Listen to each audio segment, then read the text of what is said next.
Just unwrap the keyboard again and trying to show that it's not level. This is a glass top and very straight and flat as glass would be. It's quite dark here, so sorry about that, but I'm trying to show the keyboard is actually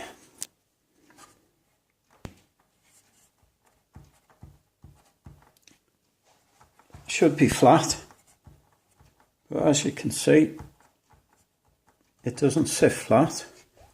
And if you look at the keys, actually when I messaged you I didn't notice this one is low at the end and this one is slightly high. It's not, doesn't look that much here, but I don't know whether you can see the keyboard is actually bowed in the middle, and I'll try and show that a bit more with a straight edge. But also this edge here is not level, it's bowed as well. So I'll pause the video and see what I can do to show that better.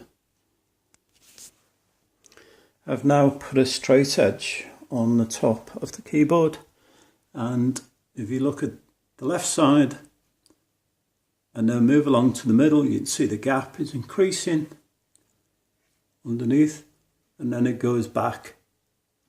The keyboard itself is actually bent, as is the case, which I'll show in a minute. Okay, I've attempted to line up each edge, and I'll give you some more light.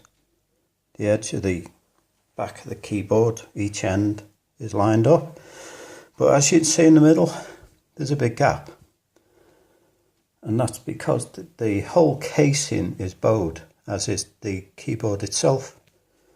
And this was only discovered upon giving the item as a present over this last weekend, and immediately my niece complained the keyboard is not flat and there's a problem with the key, the whole casing being bowed and the keyboard being bowed, and two keys, she said, in question also were a problem.